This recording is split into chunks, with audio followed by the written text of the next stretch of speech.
ഞങ്ങളെ ഇരില്ല അവർ മുടുക അങ്ങനെ അവർക്ക് മലയ്ക്ക് വിളക്ക് തെളിയിക്കാം, ഞങ്ങൾക്ക് ഇവിടെ പൂജിക്കാം. അതേപോലുള്ളൊരു വെളിച്ചം ഈ മലയുടെ ഏറ്റവും മുകളിൽ 3500 രൂപയാണ് 6 പേർക്ക് യാത്ര ചെയ്യാൻ ഈടാക്കുന്നത്. എൻ്റെ ഒരാൾക്കും യാത്ര കേട്ടോ, ഒരാൾക്ക് എന്ന് പറയുമ്പോൾ ഒരു വണ്ടി ഒരാൾക്ക് വേണ്ടിയിട്ട്. നമ്മളൊരു തുരുത്തിലൊക്കെ വന്നുപെട്ട അങ്ങനെ അതേ അവസ്ഥയാണ്. ഭയങ്കര വ്യൂ ആണ് ഇവിടുന്ന്, അപാര കാഴ്ചകൾ.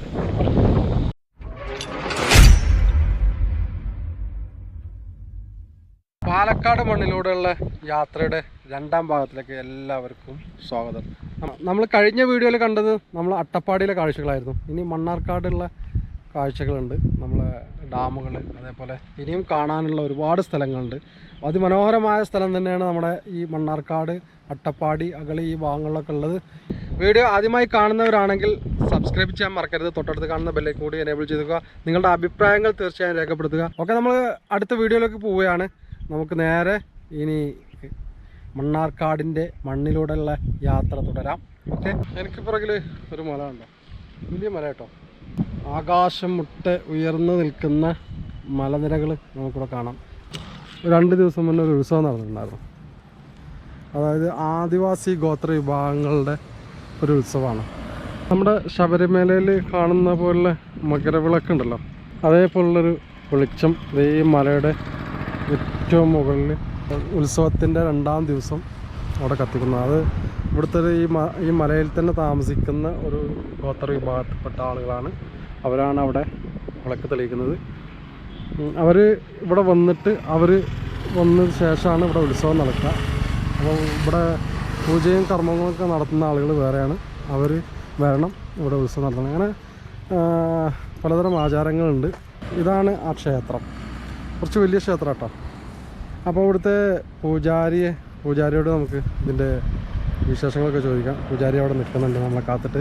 അമ്പലത്തിലെ ഉത്സവം ഒരാഴ്ച എന്ന് പറഞ്ഞാൽ മെയിനായിട്ട് 3 ദിവസമാണ്. ശിവരാത്രി ആദ്യത്തെ ദിവസം മലയ്ക്ക് പോകും, പിറ്റേ ദിവസം ഇറങ്ങി വരും. അങ്ങനെ ആണ് ഉത്സവം. മലയുടെ മുകളിൽ അങ്ങനെയാണ് ശിവരാത്രി. പൂജാരി നിങ്ങളാണല്ലേ? ആ മലയുടെ മുകളിലാണ് വിളക്ക് തെളിക്കുന്നത്. അവിടെ ഇത് ഭാഗത്തുപ്പെട്ട ആളുകളാണ് അത് വിളക്ക് തെളിക്കുന്നത്. അവര് ഞങ്ങളെ ഇരില്ല, അവര് മുടുക അങ്ങനെ അവർക്ക് മലയ്ക്ക് വിളക്ക് തെളിയിക്കാം, ഞങ്ങൾക്ക് ഇവിടെ പൂജിക്കാം. അവരിങ്ങോട്ട് വരും ഈ ഉത്സവത്തിന്റെ അന്ന് ഒരു 41 ദിവസം വെറുതെ എടുത്തിട്ട് ഇവിടെ മലയ്ക്ക് പോകുന്ന അന്ന് ഇവിടെ വരും. ഇവിടെ വന്ന് ഞങ്ങൾ 101 തേങ്ങ, 101 ബാണ, നെയ്യ്, തേന്, പോറമാവ്, തിരി ഇതൊക്കെ ചുറ്റി അവരെ പുഴ കടത്തി അങ്ങനെ കൊണ്ടുപോയി വിടും. അല്ലേ? അങ്ങനെയാണ്. ഉത്സവ സമയത്ത് മാത്രമേ ഇങ്ങോട്ട് വരുള്ളൂ അല്ലേ? അവരാണ് അവിടെ വിളക്ക് കൊളുത്തുന്ന ആളല്ലേ? ഉത്സവം എങ്ങനെ വലിയ ഉത്സവം എല്ലാം ഈ ആദിവാസി ഗോത്ര വിഭാഗത്തിൽപ്പെട്ട ആളുകൾ തന്നെയാണ്? അല്ല, എല്ലാവർക്കും പങ്കെടുക്കാം. മൊത്തം തമിഴ്നാടിൽ നിന്ന് ഊട്ടി, മദ്രാസ്, മേട്ടുപ്പാളയ ഇവിടെ നിന്നൊക്കെ കുറേ ആൾക്കാർ വരും. ഇവിടെ വരും, കേരളത്തിൽ പാലക്കാട്, മണ്ണാർക്കാട്, ഒറ്റപ്പാലം, അങ്ങനെ കുറേ ദൂരത്തിൽ നിന്നൊക്കെ ആൾക്കാർ. അട്ടപ്പാടിയുള്ള ഒരു വീഡിയോ ചെയ്യുമ്പോൾ അതിൽ ഉൾപ്പെടുത്തേണ്ട ഒരു സ്ഥലം കൂടിയാണ് ഈ അമ്പലം കേട്ടോ. വലിയൊരു ഉത്സവം തന്നെ നടക്കുന്നുണ്ട്. 2-3 ദിവസം നീണ്ടു നിൽക്കുന്ന ഉത്സവം നടക്കുന്നുണ്ട്. പാലക്കാട് ജില്ലയിലെ പ്രധാനപ്പെട്ട നമ്മുടെ ടൂറിസ്റ്റ് പ്ലേസുകളിലെ ഒരു വീഡിയോ ഫസ്റ്റ് എപ്പിസോഡ് നമ്മൾ അപ്ലോഡ് ചെയ്തിരുന്നു. 2ാമത് ചെയ്യാൻ കുറച്ച് നേരം വൈകി. അത് ഞാൻ വീഡിയോ എടുക്കുന്ന സമയം നല്ല വേനൽക്കാലത്താണ്, നല്ല ചൂടുണ്ടായിരുന്നു അന്ന് മണ്ണാർക്കാട്, അട്ടപ്പാടി മേഖലകളിൽ. ആ സമയത്തായിരുന്നു ഈ വീഡിയോ എടുത്തിട്ടുള്ളത്. അതുകൊണ്ട് തന്നെ ഇന്നത്തെ കാഴ്ചകളും പഴയ കാഴ്ചകളും തമ്മിൽ ഒരുപാട് വ്യത്യാസങ്ങൾ നിങ്ങൾക്ക് അനുഭവപ്പെടാം. വീഡിയോ എടുക്കുന്ന സമയത്ത് പാർക്കിൻ്റെ ഉള്ളിലേക്ക് പ്രവേശിക്കാൻ കഴിഞ്ഞില്ല എന്നുള്ളത് സങ്കടകരമായ ഒരു അവസ്ഥയാണ്. നമ്മളെ ആദിവാസി ഗോത്ര വിഭാഗങ്ങളുടെ ഒരു ടെമ്പിൾ കാണിച്ചിരുന്നു. അവിടുത്തെ ഉത്സവവും കാര്യങ്ങളൊക്കെ കഴിഞ്ഞിരുന്നു. അത് കഴിഞ്ഞിട്ട് നമ്മൾ വന്നിട്ടുള്ളത് സൈലൻറ്റ് വാലി നാഷണൽ പാർക്കിലാണ്. ഉള്ളിലേക്ക് 10-26 കിലോമീറ്റർ ഉള്ളിലേക്ക് ഇവിടെ ട്രക്കിംഗ് ഉണ്ട്. പക്ഷേ ഇപ്പോൾ അവിടെ റോഡ് പണി കാരണം അടവാണ്. അപ്പോൾ അതിൻ്റെ ഉള്ളിലേക്ക് പ്രവേശനമില്ല ഈ സമയത്ത്. ഏകദേശം ഒരു 2 ആഴ്ചത്തോളം വർക്ക് നടക്കുന്നുണ്ട് എന്നാണ് പറഞ്ഞത്. അപ്പോൾ നമുക്ക് ഇപ്പോൾ എങ്ങനെയായാലും അങ്ങോട്ട് കയറാൻ കഴിയില്ല. അതുകൊണ്ട് നമുക്ക് ഇവിടുത്തെ വിശേഷങ്ങളൊക്കെ ഇവിടെ നിന്ന് തന്നെ പറയാം. ഇവിടെ വരുന്നുണ്ടെങ്കിൽ നമ്മുടെ ഈ നാഷണൽ പാർക്കിൽ, സൈലന്റ് വാലി നാഷണൽ പാർക്കിൽ വരുന്നുണ്ടെങ്കിൽ ആദ്യം മുൻകൂട്ടി ബുക്ക് ചെയ്യണം. ബുക്ക് ചെയ്യാന്ന് പറഞ്ഞിട്ടുണ്ടെങ്കിൽ ഇവിടുത്തെ നമ്പർ ഞാൻ നമ്പർ ഇതിൽ എഴുതി കാണിക്കുന്നുണ്ട്. ബുക്ക് ചെയ്തിട്ട് വേണം ഇവിടെ വരണം എന്നുണ്ടെങ്കിൽ. നമ്മുടെ ഭാഗ്യം പോലെ ഉണ്ടാവും മൃഗങ്ങളെ കാണുന്നത്.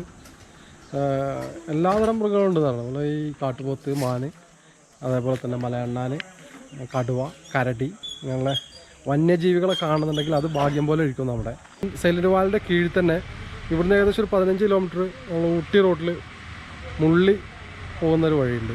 അവിടെ ഇതേപോലെ ഹോം സ്റ്റേ സൗകര്യങ്ങളുണ്ട് സൈലന്റ് വാലിൻ്റെ കീഴിൽ തന്നെ. അത് മുൻകൂട്ടി ബുക്ക് ചെയ്യണം. അവിടെയും ഇതേപോലത്തെ കാടിൻ്റെ ഓരോ തന്നെയാണ് ഹോം സ്റ്റേ സൗകര്യങ്ങൾ.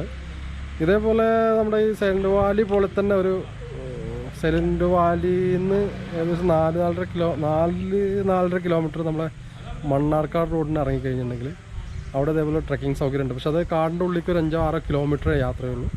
അവിടെ ഇതേപോലെ ഹോം സ്റ്റേ സൗകര്യങ്ങളൊക്കെ ചെയ്യുന്നുണ്ട്. അവിടെ മൃഗങ്ങളൊന്നും കാണില്ല, കാടിൻ്റെ ഉള്ളിൽ കൂടെയുള്ളൊരു ട്രക്കിംഗ് മാത്രമേ ഉള്ളൂ. ഇവിടെയാണ് നമ്മുടെ ഈ സൈലന്റ് വാലിൻ്റെ ഉള്ളിലാണ് 26 കിലോമീറ്ററോളം ഉള്ള യാത്ര. അതിൽ പല മൃഗങ്ങളുണ്ട്. നമ്മുടെ ഭാഗ്യം പോലെ മൃഗങ്ങൾ കാണാം. അതിൻ്റെ റേറ്റും കാര്യങ്ങളും ഞാൻ പറയാം. 6 പേർക്ക് യാത്ര ചെയ്യാനുള്ള സൗകര്യമാണ് ഉള്ളത്.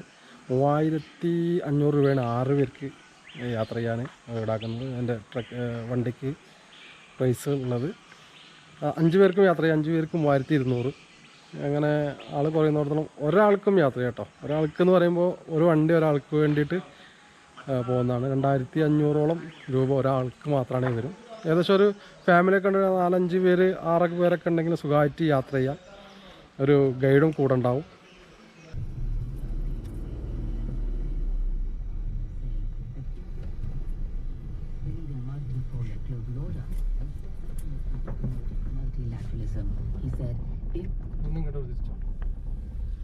നമ്മൾ സൈലന്റ് വാലി കയറിയില്ല കേട്ടോ. സൈലന്റ് വാലി അവിടെ അവരെ ഫോറസ്റ്റിൻ്റെ ഓഫീസിൽ പോയി, അവിടെ ടിക്കറ്റ് കൗണ്ടറിൽ പോയി അവരോട് സംസാരിച്ചു. 2 ആഴ്ചൻ്റെ ഉള്ളിൽ അത് ഓപ്പൺ ആവും. ഒരു കാര്യം പറഞ്ഞതെന്ന് വെച്ചാൽ പ്ലാസ്റ്റിക് നിരോധിത മേഖലയാണ്. അത് മാത്രമല്ല നമുക്ക് ഫുഡ് അങ്ങോട്ട് കൊണ്ടുപോവാം, അവിടെ ഇരുന്ന് കഴിക്കാനുള്ള സൗകര്യമൊക്കെ ഉണ്ട്. പക്ഷെ കൊണ്ടുപോകുന്ന ഫുഡ് വേസ്റ്റുകളൊന്നും അവിടെ ഉപേക്ഷിക്കാനോ ഒന്നും പാടില്ല. ഇത് കറക്റ്റായിട്ട് തിരിച്ചു കൊണ്ടുവരണം. സൈലന്റ് വാലി റോഡിൽ നിന്ന് നമ്മൾ നേരെ ഇറങ്ങുന്നത് മണ്ണാർക്കാട് റോഡിലേക്ക് കേട്ടോ. ഇനി അങ്ങോട്ട് താഴോട്ട് ചുരം ഇറങ്ങുകയാണ്. അപ്പോൾ ഇവിടെ തന്നെയാണ്, ഇവിടുന്ന് ഈ ജംഗ്ഷനിൽ തന്നെ നമ്മൾ നേരെ സൈലന്റ് വാലി താഴത്തേക്ക് ഇറങ്ങുമ്പോൾ തന്നെ അവിടുന്ന് വലത് സൈഡിൽ മുകളിലോട്ടൊരു ചെക്ക് പോസ്റ്റ് കാണാം. കീരിപ്പാറ എന്ന സ്ഥലത്തേക്കുള്ള ഒരു ട്രക്കിങ് അവിടെ ഉണ്ട്. ഏകദേശം ഒരു 4 കിലോമീറ്ററോളം ഉള്ളിലേക്ക് ഒരു ട്രക്കിംഗ് ആണ്. മുകളിൽ കാണുന്ന സ്ഥലത്താണ് അതിൻ്റെ ചെക്ക് പോസ്റ്റ് ഉള്ളത്. പ്രൈവറ്റ് വണ്ടികൾ ഇവിടെ നിന്ന് തന്നെയാണ്, പ്രൈവറ്റ് വണ്ടികൾ തന്നെയാണ് ഈ ഫോറസ്റ്റുകാർ നമുക്ക് ഏർപ്പാടായി തരുന്നത്. പക്ഷെ അവിടെ മൃഗങ്ങളെ കാണാൻ സാധ്യത കുറവാണ്. നമ്മുടെ ടൈം ഈ സൈലന്റ് വാലിക്ക് കയറുന്ന ടൈം എപ്പോഴാണെന്നറിയാം? രാവിലെ 8 to 10 ഉള്ളിൽ ഒന്ന് സ്റ്റാർട്ട് ചെയ്യും. അത് ഒരു 2 മണിയൊക്കെ ആകുമ്പോഴത്തേന് തിരിച്ചിറങ്ങും. അതാണ് ഫസ്റ്റ്. 2 ഷെഡ്യൂളായിട്ടാണ് അവർ ആളുകളെ കൊണ്ടുവന്നത്. പിന്നുള്ള 2 മണിക്കാണ്. 2 മണിക്ക് കയറും. 2 മണിക്ക് കയറി കഴിഞ്ഞിട്ടുണ്ടെങ്കിൽ 12 മണി 2 മണിൻ്റെ ഉള്ളിൽ കയറും. കയറി കഴിഞ്ഞാൽ 6 മണിൻ്റെ ഉള്ളിൽ തിരിച്ചിറങ്ങും ചെയ്യും. അങ്ങനെ 2 ഷെഡ്യൂളായിട്ടാണ് ആളുകളെ വാലിക്ക് കൊണ്ടുപോകുന്നത് കേട്ടോ. അപ്പം ഇനി നമുക്ക് കാണാനുള്ള കാഴ്ചകൾ ഏകദേശം നമ്മൾ അട്ടപ്പാടി നമ്മൾ കണ്ടു. പിന്നെ അവിടെ ഇനി കാണാൻ കുറേ സ്ഥലങ്ങളുണ്ട്, വാട്ടർഫാൾസുകളൊക്കെ ഉണ്ട്. പക്ഷെ എന്താ വെച്ചാൽ നമ്മൾ വന്ന സമയം വേനൽക്കാലത്ത് ആയതുകൊണ്ടേ ആകെ വറ്റി വരേണ്ടി കിടക്കുകയാണ്. പുറത്ത് നല്ല ചൂടാട്ടോ. കാലത്തുള്ള ആ തണുപ്പൊന്നല്ല, പക്ഷെ ഇപ്പോൾ നല്ല ചൂടാണ് പുറത്ത്. നമ്മളെ ഈ വാട്ടർഫാൾസുകളൊക്കെ വെള്ളമൊക്കെ വറ്റിയിട്ട് വരണ്ടെടുക്കണം. അങ്ങോട്ട് പോയിട്ടൊന്നും കാര്യമില്ല. മുള്ളി വഴിയൊക്കെ, ഊട്ടി പോകുന്ന മുള്ളി വഴിയൊക്കെ പോയി കഴിഞ്ഞിട്ടുണ്ടെങ്കിൽ വാട്ടർഫാൾസുകൾ കുറേ കാണാം. പക്ഷെ നമുക്കിപ്പോൾ എന്താ വെച്ചാൽ അവിടെ പോയിട്ട് കാര്യമില്ലാത്തതുകൊണ്ട്, വേനലായതുകൊണ്ട് വെള്ളമില്ലാത്തതുകൊണ്ട് നമ്മൾ അങ്ങോട്ട് കയറുന്നില്ല. നമ്മളിങ്ങനെ നേരെ പോകുന്നത് കാഞ്ഞിരപ്പുഴ ഡാമിൻ്റെ അവിടേക്കാണ്. ശിരുവാണി ഡാം, കാഞ്ഞിരപ്പുഴ ഡാം, അമാരി പാത്രക്കടവ് ബീച്ച്, അങ്ങനെ കുറച്ച് സ്ഥലങ്ങൾ നമ്മൾ എക്സ്പ്ലോർ ചെയ്യാണ്ട്. അതുകൂടെ ഇതിൻ്റെ ഭാഗമാണ്. നമ്മുടെ മണ്ണാർക്കാട് വന്നു കഴിഞ്ഞിട്ടുണ്ടെങ്കിൽ അതുകൊണ്ട് കാണേണ്ട കാഴ്ചയാണ്. ഇതൊക്കെ നമ്മൾ ഒരൊറ്റ 1 day ടൂറിൽ പ്ലാൻ ചെയ്യാൻ പറ്റുന്ന കാര്യങ്ങളാട്ടോ നമ്മൾ ഈ കാണിക്കുന്നതൊക്കെ. ഒറ്റ ദിവസം കൊണ്ട് കറങ്ങി വരാൻ പറ്റുന്ന സ്ഥലങ്ങളാണ് ഇതൊക്കെ. നമ്മൾ ചുരം ഇറങ്ങി തുടങ്ങി. അപ്പോൾ ഇവിടുന്ന് കുറച്ച് താഴെ പോയി ചെന്ന് കഴിഞ്ഞിട്ട് വ്യൂ പോയിന്റ് ഉണ്ട് കേട്ടോ.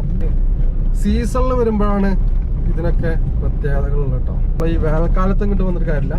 പക്ഷെ നല്ല മനോഹരമായ കാണാൻ ആസ്വദിക്കാൻ പറ്റുന്ന നമ്മുടെ ഈ പാലക്കാട് ജില്ലയിലെ ഇത്രയും മനോഹരമായൊരു സ്ഥലം വേറെ ഉണ്ടോ എന്നുള്ള സംശയമാണ്. സീസൺ അല്ലാത്ത സമയത്ത് എവിടെ പോയിട്ടും കാര്യമില്ല, നമ്മളിങ്ങനെ വെറുതെ ഓടുക എന്ന് തന്നെ ഉള്ളൂ. സീസൺ ടൈമിൽ വന്നു കഴിഞ്ഞിട്ടുണ്ടെങ്കിൽ അതിമനോഹരമായ കാഴ്ചകൾ നമുക്ക് കാണാൻ കഴിയും. ഇറങ്ങി വന്നു കഴിഞ്ഞിട്ടുണ്ടെങ്കിൽ ഫസ്റ്റ് കിട്ടുന്ന ഒരു ആനമളി ചെക്ക് പോസ്റ്റ് കാണാം. അത് കഴിഞ്ഞ് ഒരു ജംഗ്ഷനിലെത്തും. ആ ജംഗ്ഷനിലെത്തി കഴിഞ്ഞാൽ ഫസ്റ്റ് കിട്ടുന്ന ലെഫ്റ്റിലേക്കുള്ള വഴി, അവിടെ നിന്ന് ഒരു 6 കിലോമീറ്റർ ഓടി കഴിഞ്ഞിട്ടുണ്ടെങ്കിൽ നമ്മൾ കാഞ്ഞിരപ്പുഴ ഡാമിൻ്റെ അവിടെ എത്തും. അപ്പോൾ അവിടെ ചെന്നിട്ട് നമുക്ക് ശിരുവാണി ഡാം, അവിടെ ചെന്നിട്ട് ശിരുവാണി ഡാമിൻ്റെ അവിടെ പോകണം. അതേപോലെ തന്നെ മീൻവല്ലം വാട്ടർഫാൾസ് ഉണ്ട്. കാഞ്ഞിരപ്പുഴ എത്തിയിട്ടുണ്ട് കേട്ടോ. കാഞ്ഞിരപ്പുഴ ഡാമിൻ്റെ ഉദ്യാനത്തിലേക്കുള്ള പ്രവേശനമൊക്കെ വളരേണ്ട അവിടെയാണ്. അവിടെ ടിക്കറ്റ് ഒരാൾക്ക് 30 രൂപയാണ്. ഇവിടെ പാർക്ക് ചെയ്തിട്ടുണ്ട്. വണ്ടി പാർക്ക് 20 രൂപ. അങ്ങനെ നമുക്ക് ഇതിൻ്റെ ഉദ്യാനത്തിൻ്റെ ഉള്ളിലേക്ക് കിടന്ന് നോക്കാം. ഞങ്ങൾ ഇപ്പോൾ കാഞ്ഞിരപ്പുഴ ഡാമിലാണ് കേട്ടോ. ഡാമിൻ്റെ ഉള്ളിലേക്ക് പ്രവേശിച്ചു. കുറച്ച് മുന്നോട്ട് പോയി കഴിഞ്ഞാലേ ഇതാണ് നമ്മളെ ഡാമിൻ്റെ ഈ പോയിന്റ് കേട്ടോ. ഇവിടെ നിന്ന് കഴിഞ്ഞാൽ ഡാം ശരിക്കും കാണാൻ പറ്റും. അവിടെ ചെക്ക് ഡാമുണ്ട്. അപ്പോൾ ആ ചെക്ക് ഡാമിൽ ബോട്ട് സർവീസ് ഉണ്ട്. അതേപോലെ തന്നെ ചിൽഡ്രൻസ് പാർക്കും ഇതിൻ്റെ ഉള്ളിലുണ്ട്. പിന്നെ വലിയ ഉദ്യാനമാണ് കേട്ടോ. നല്ല വലുപ്പമുണ്ട്, വലിയ ഉദ്യാനമാണ്. ഉദ്യാനത്തിൻ്റെ കാഴ്ചകൾ നമുക്ക് മുകളിൽ നിന്ന് കഴിഞ്ഞിട്ടുണ്ടെങ്കിൽ ശരിക്കും കാണാൻ പറ്റും. ഡാമിൻ്റെ മുകളിൽ കയറി കഴിഞ്ഞിട്ടുണ്ടെങ്കിൽ നമുക്ക് ഈ ഉദ്യാനത്തിൻ്റെ കാഴ്ചകൾ കൃത്യമായിട്ട് കാണാൻ പറ്റും. അവിടെയൊക്കെ ചിൽഡ്രൻസ് പാർക്കാണ്. പിന്നെ ഞാൻ പറഞ്ഞേ വെള്ളമൊന്നുമില്ല, ഇതൊക്കെ വെള്ളം പോകുന്ന സ്ഥലങ്ങളാണ്.